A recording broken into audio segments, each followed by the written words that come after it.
Comment ça va dans le chat, les gars? Alors, aujourd'hui, on a 3 thèmes sur lesquels on va discuter. Déjà, la reprise du Barça. Je sais pas pour vous, mais moi, ça me fait extrêmement plaisir de voir enfin le Barça de retour. C'est comme une seconde famille. La vérité, il m'avait manqué de fou furieux. Donc, de voir tous ces visages-là, de voir, voilà, Lewandowski, Johan Garcia, nouveau visage, de voir Lamine Yamal de retour pour les tests médicaux, de voir Pedri. Donc, voilà, je sais pas pour vous, mais j'ai l'impression vraiment qu'il y a une éternité qui s'est écoulée depuis la dernière fois qu'on les a vus. Donc à chaque fois qu'on les revoit enfin de retour dans les locaux du club, forcément que ça fait plaisir. On voit encore aujourd'hui, il y a des équipes qui vont jouer la finale de la Coupe du Monde des clubs, Chelsea, le Paris Saint-Germain. Moi, je me pose la question, la vérité, ces clubs-là, comment est-ce qu'ils vont faire pour la reprise? Parce que j'ai vu pas mal d'entraîneurs se plaindre par rapport au fait qu'ils n'auront pas de temps de repos, que la saison va reprendre et que les contre-coups vont se ressentir au courant de la saison, peut-être en milieu de saison, mi-saison. Dites-vous que Liverpool a joué un match de pré-saison aujourd'hui. Réalisez un peu. Liverpool a joué un match de pré-saison aujourd'hui, alors qu'il y a des équipes qui n'ont pas encore terminé leur saison. Donc ouais, de voir les joueurs profiter, se reposer. J'avais vu aussi les joueurs du Barça vraiment pour le coup profiter de leurs vacances comme il se devait. J'avais vu Koundé voilà. Tu sentais qu'ils en avaient besoin. Koundé avait même fait un tweet par rapport à ça pour dire que voilà, ça fait du bien de se reposer, de voir Lamine Yamal, même si oui, Lamine Yamal a un style de vie un peu extravagant, on peut dire ça comme ça. Voilà, au moins il se repose, il profite, il change d'air, vous voyez. Même Ferran Torres, le Shark, il m'a manqué. De le voir comme ça, tout sourire, d'autant plus qu'il s'était fait opérer il avait un virus, je crois, au bout d'un an, il était absent pendant pas mal de temps.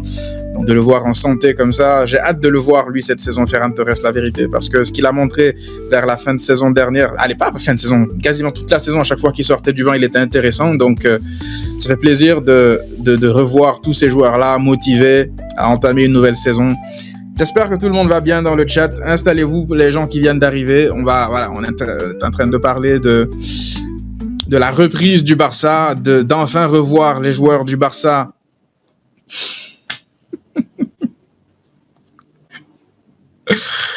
Ah là là, ai-je besoin de commentaires là? Est-ce qu'on a besoin de commentaires sur cette image?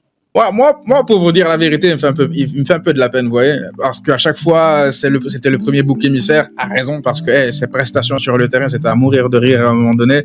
Mais bon, le GOAT est de retour, Oriol Romeu, lui aussi. Quand on dit tous les joueurs du Barça, ben forcément tous les joueurs du Barça, lui aussi, il fait partie de l'effectif. Vous riez, mais Oriol pré-saison, c'est top 5. Ah, pour le coup, c'est ça. On rigolait tout à l'heure de Oriol Romeu, mais la vérité, c'est que Oriol Romeu en pré-saison, c'est peut-être l'un des meilleurs joueurs du monde, de l'histoire. Je me rappelle ce que Oriol Romeu nous avait sorti comme masterclass lorsqu'il venait juste d'arriver la pré-saison contre le Real Madrid. Je vous jure, je me disais que ça y est, on a trouvé le remplaçant de Busquets. Tout ça pour nous sortir derrière l'une des pires saisons de milieu défensif. C'est une dinguerie. Marc Bernal, lui aussi, ça fait extrêmement plaisir de le revoir. J'ai hâte, je sais pas, d'ailleurs, dites-moi dans les commentaires s'il fera partie de la pré-saison. S'il fait partie de la pré-saison, je pense que ça sera très intéressant de le suivre, de voir c'est quoi le plan de Flick pour lui. Mais quand on se rappelle que Bernal, déjà de base, Flick comptait déjà sur lui la saison dernière comme titulaire, en sachant que Casado est arrivé parce que Bernal était blessé. Je sais pas si Flick va essayer de prendre du temps avec lui pour vraiment le remettre dans le bain petit à petit comme ça. Je pense que c'est ce qu'il va faire, un peu comme ce qu'il a fait avec Gavi d'ailleurs. Donc ouais, je pense que Bernal il va prendre son temps, il va revenir petit à petit. Il y aura pas de rush par rapport à lui. Et ça me fait juste de le voir comme ça me fait plaisir. Donc Bernal, hâte de le revoir cette saison. Jules Koundé aussi, je vous l'ai dit tout à l'heure. Jules Koundé avait même fait un tweet pour dire à quel point c'est important pour les joueurs de se reposer. Il s'est mangé une sauce monumentale, toutes les communautés du monde, les gens l'ont insulté, comment des millionnaires peuvent se plaindre de ne pas se reposer, etc., etc. Chacun se fera son avis, mais moi je trouve que c'est légitime. C'est pas parce que ce sont des millionnaires, les gars, qu'il faut les utiliser comme des machines. Leur corps, c'est leur outil de travail. Alors oui, c'est vrai que il y a quand même des gens qui font des boulots infiniment plus difficiles à faire. On va pas se mentir, du lundi au vendredi de 8 à 4 parfois, avec d'autres c'est toute la journée, d'autres qui travaillent des heures supplémentaires dans des chantiers, voilà. Donc c'est pas facile la vie, on va pas se mentir. Mais c'est pas pour autant que si par exemple une personne souffre, qu'une autre personne mérite aussi de souffrir. Vous voyez un peu la logique de la chose, moi c'est comme ça que j'analyse la chose en tout cas. Il y a autre chose que je voulais partager avec vous par rapport justement au retour. Une semaine infernale commence puisque les joueurs vont s'entraîner 7 jours de suite sans repos, avec 3 jours de double séance pour un total de 10 séances d'entraînement par semaine. Les gars, ça c'est Hansi Flick. Ça c'est Hansi Flick et ça me fait plaisir honnêtement de voir en fait que cette exigence-là, elle est là, elle reste là. Parce que moi, là, on parle de Hansi Flick, mais on peut aussi parler du fait que Lamine Yamal, dès la fin de saison dernière, il dit certes, on gagne, mais la saison prochaine, on veut gagner davantage. On veut gagner la Ligue des Champions. On veut ramener la Ligue des Champions. Vous voyez ? Donc, ouais, ça fait plaisir de voir que ça travaille déjà. Mais la vérité, c'est que Flick, il fait juste son boulot, en fait. C'est cette exigence-là qu'on veut au Barça depuis toujours quasiment, en fait. Parce que moi, je me rappelle d'une époque où on disait où on voyait en fait Valverde dire qu'il n'accorde pas beaucoup d'importance à la préparation physique. Est-ce que vous imaginez un peu qu'un coach vienne dire en public qu'il n'accorde pas beaucoup d'importance à la préparation physique? C'est extrêmement grave. Et donc, on continue à partir de demain. Avant chaque séance d'entraînement, le système de mesure du poids reprendra son travail. Il existe un tableau Excel pour toute la saison et le poids des joueurs est mesuré avant chaque séance d'entraînement pour s'assurer qu'ils sont dans le poids idéal. Flick ne laisse rien au hasard. Et j'aimerais, pour le coup, faire la transition pour vous parler de Dani Olmo. Il aura la même préparation de Pedri, parce que Pedri, vous le saviez, c'était blessure sur blessure. À chaque fois qu'il revenait, il rechutait, etc. Et donc, Dani Olmo, ce qu'on a appris, c'est qu'il est revenu déjà à l'entraînement il y a plus de 2 semaines. Il a recommencé à travailler dur pour se remettre au point, je veux dire, physiquement. Il a eu un suivi spécial du club pour avoir là aussi un entraîneur, un préparateur physique spécialisé qui le suit, un peu le même traitement que Pedri. Parce que là, on parle de Dani Olmo, on va pas se mentir, la première saison de Dani Olmo au Barça, elle est en demi-teinte. Ceux qui vous disent que Dani Olmo, c'est un flop au Barça, moi, je suis pas d'accord. Pour sa première saison, c'est loin d'être un flop. Maintenant, c'est pas pour autant qu'on va dire que Dani Olmo, c'était une réussite sa première saison au Barça. Moi, je trouve qu'elle est mitigée sa saison. Parce que Dani Olmo, je trouve que dans les moments vraiment importants pour le Barça en Liga, pas forcément face aux gros, parce que on a tendance à l'oublier. Mais la Liga, elle ne se joue pas que face aux gros. Elle se joue aussi 80-70% du temps face aux petits. Et si t'es incapable de prendre des points face aux petits dans des moments clés, ben qu'est-ce qui se passe? Tu perds la Liga.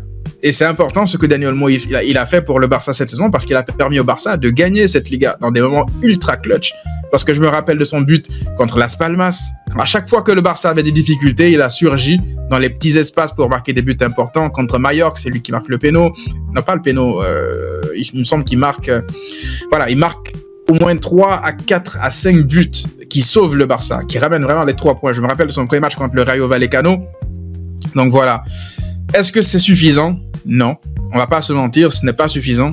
Moi, je me rappelle de son match contre l'Inter. Je pense que ce match-là contre l'Inter, il résume parfaitement la saison de Dani Olmo, parce que durant ce match, il fait d'abord une grosse erreur. Il fait pour le coup vraiment une grosse erreur qui amène le but de l'Inter. Je pense que c'était le premier but de l'Inter. Et puis derrière, il se rattrape en marquant ce but. Je sais pas si c'était le but de l'égalisation ou le but du 2-1 contre l'Inter. Vous voyez, il y a un peu de l'inconstance dans le même match. Alors que nous, ce qu'on veut, c'est qu'il soit au meilleur de son niveau du début à la fin de la saison. Parce que les gars, moi, je crois toujours en Dani Olmo. Je crois en lui parce que j'ai vu ce dont il est capable. Avant même l'Euro, moi, Dani Olmo, lorsqu'il était au Dynamo, je voulais qu'il revienne au Barça. Si vous vous rappeliez, on faisait des vidéos sur la chaîne, je voulais qu'il revienne. Donc, lorsqu'il arrive et il montre aussi, ça, faut en parler, par rapport quand on fait le parallèle avec Nico Williams, il montre de l'amour au club, à son club formateur. On voit qu'il est motivé à 2000%. En fait, il fait des sacrifices limite pour venir au Barça. Il dit limite qu'il veut pas savoir s'ils vont réussir à l'inscrire ou pas, que lui, ce qui est plus important pour lui, c'est de revenir à la maison, peu importe les circonstances. On parle là d'un joueur à qui on a fait rater un début de saison en Liga. Pour le coup, c'était honteux par rapport à ce qu'on a réalisé la saison dernière au Mercato. De signer un joueur et de ne pas réussir à l'enregistrer pour les 3, je pense qu'il a raté les 3-4 premiers matchs de Liga.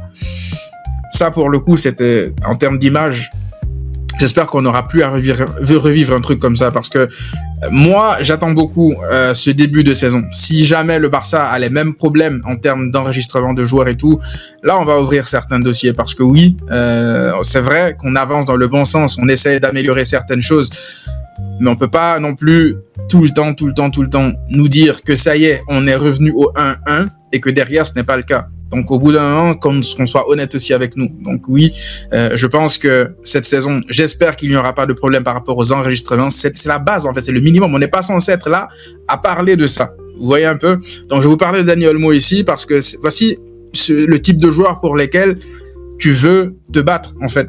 Tu as envie de défendre. Pourquoi? Parce que lorsqu'on fait le parallèle avec ce qui s'est passé avec Nico Williams, les gars, juste après que Nico Williams ait fait le coup à l'envers au Barça, Dani Olmo nous a posté cette story-là sur son Instagram pour remontrer, pour ceux qui l'ont oublié, pour ceux qui avaient tendance à l'oublier, son amour vis-à-vis du Barça. Vous imaginez un peu? Donc c'est pas donné, hein, des joueurs comme ça. Pensez pas que c'est acquis des joueurs comme ça, parce que c'est un joueur qui a du talent. C'est un joueur qui aurait pu signer à Manchester City. Moi, je pense que City le voulait. Il y a pas mal de clubs qui étaient sur lui.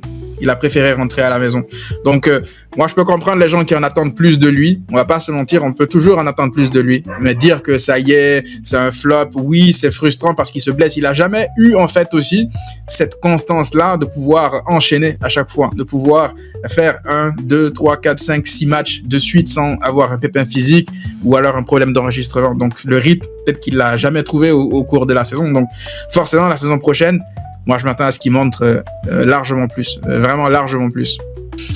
Alors, maintenant, après avoir parlé de Dani Olmo, on va se focaliser sur le mercato. On va parler de Monsieur Marcus Rashford. Parce que là, je pense que normalement, le Barça va se tourner vers Rashford. Avec l'échec Nico Williams, je pense que là, pour le coup, Rashford, ça sera la cible. Alors, je vais vous lire ça par rapport à Marcus Rashford. Marcus Rashford est impatient de régler son avenir au plus vite. Le joueur aimerait effectuer une bonne partie de la pré-saison avec le Barça pour augmenter ses chances de débuter fort. En rejetant une offre importante de 40 millions de livres sterling de l'Arabie Saoudite, Rashford a montré qu'il attendait toujours le Barça. L'Anglais rêve de porter le maillot blaugrana, figure en bonne place sur la liste des cibles du club et est même prêt à baisser son salaire pour respecter les limites du fair play financier du Barça. United, qui ne compte plus sur lui, pourrait le laisser partir en prêt avec une option d'achat de 30 à 40 millions de livres sterling. Là, l'option la plus logique serait de faire venir Rashford en prêt. Par contre, quand on lit en bas que ça veut le faire venir avec une option d'achat obligatoire, parce que c'est ce que Manchester United veut mettre en place, ça, non. Moi, Rashford, même si je me dis que c'est un bon pari, c'est intéressant, non. Option d'achat obligatoire, je suis pas chaud pour ça. Je préfère limite que le Barça l'achète pour 30 millions à 35 millions d'euros, genre l'acheter, plutôt que de l'acheter, que de l'avoir en prêt avec une option d'achat obligatoire, je sais pas moi, 40 à 45 millions. Là, il a refusé une offre de l'Arabie Saoudite. Quand on parle de 40 millions de livres, j'imagine qu'on parle de salaire. On ne parle pas de prix, naturellement. Mais pour le coup, le joueur, il est motivé à signer au Barça. Il veut signer au Barça. Donc, de voir ça déjà, de voir un joueur, là encore, un peu comme Dani Olmo, un peu comme Rafinha, ces joueurs-là qui sont prêts à faire limite des sacrifices pour signer au Barça, parce qu'il y a des offres à Rashford. Il peut aller en Arabie Saoudite, se mettre plein les poches, il veut pas. Mais j'imagine très bien que là, Rashford, il a aussi des clubs qui veulent l'acheter même en première ligue. Pour le coup, Manchester, c'est fini. D'autant plus que la stratégie de Manchester United, là, ils se mettent un peu en difficulté dans le sens où, lorsque tu veux vendre, un asset, un joueur, ben, t'es pas censé montrer à la terre entière que tu veux t'en débarrasser. Parce que son 10, ils l'ont pris déjà. Ils l'ont donné, je pense, à Cunha, il me semble. Donc le 10, il ne l'a plus. Ils l'ont fait comprendre. Déjà de base, on savait qu'ils s'entendaient pas avec Amorim. Donc, quel club viendra en mode on veut Rashford, mais à vos conditions? Non. Donc là, Rashford, je pense que ça va essayer de le ramener sous les conditions du Barça. Donc, le 30 à 40 millions de livres, là, ici, l'option d'achat obligatoire, non. Si c'est une option d'achat qui n'est pas obligatoire à 30 à 40 millions d'euros, moi, je pense que tu peux tenter le coup, parce que si jamais Rashford te donne satisfaction la saison lorsqu'il va signer chez toi, je pense que c'est un prix totalement abordable pour un joueur de son calibre, de sa qualité, de son potentiel. Parce que là, on parle aussi surtout d'un mec qui était en difficulté, vous voyez, à United. C'est pas comme si il sort d'une saison exceptionnelle, il a eu des difficultés, mais il n'a pas eu des difficultés par hasard. Parce que Rashford, lorsqu'il était sous Ten Hag, il a fait la misère au Barça et il était considéré comme l'un des meilleurs joueurs du monde. Genre top 5 meilleurs joueurs du monde en 2022, je me rappelle encore, ça commence à parler de lui. Donc, de voir Rashford tout tenter en gros pour signer au Barça, ben, ça met le Barça dans une meilleure situation. Moi, vous savez pourquoi est-ce que je suis chaud de base?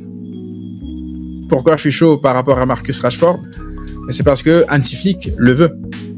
Et oui. Et ça ne date pas du Barça.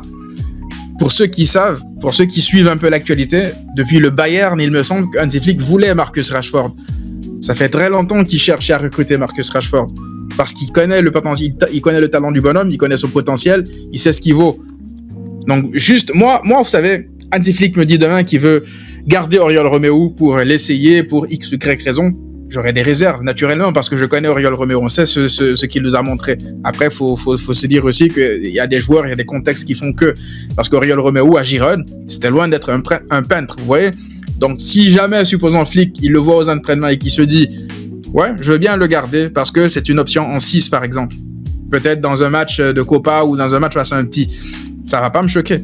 Après ce que Flick m'a montré durant cette saison, après le run qu'on vient d'avoir cette saison, si Flick me dit des trucs même incohérents, moi je suis prêt à monter dans son train à le suivre, même si ça peut paraître incompréhensible. Du coup, le fait que Flick force avec Marcus Rashford depuis je sais pas combien de temps, depuis le temps qu'il est à United, il aime le joueur, les gars, c'est une indication de fou furieux.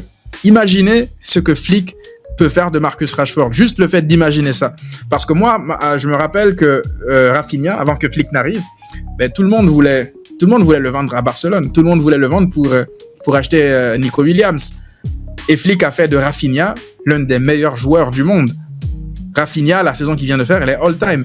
Vous imaginez un peu? Donc, imaginez un joueur que Flick veut. Genre, il a tout fait pour le faire venir, pour le coup. En connaissant son potentiel, en connaissant son profil. Je trouve pas que Rashford est meilleur. Ah, mais c'est ça. Moi, en fait, Rashford, ça va dépendre de comment Flick va l'utiliser. Moi, je pense que il peut jouer encore une fois à gauche, il peut jouer à droite, il peut jouer dans l'axe en tant que numéro 9. Donc, on ne sait pas dans quel état de forme physique Lewandowski va être cette saison.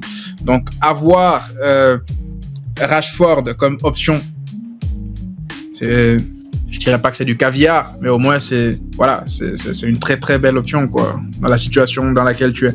S'il revient à son meilleur niveau, ça va faire mal à l'Europe, à Rashford, les gars. Si Rashford revient à son meilleur niveau, je pense qu'il y a personne qui est prêt. Il est rapide, il est technique, il frappe les coups francs, il est bon de la tête, il sait se placer dans la surface de réparation, c'est un bon finisseur. Les gars, ce potentiel-là, il n'a pas disparu du jour au lendemain.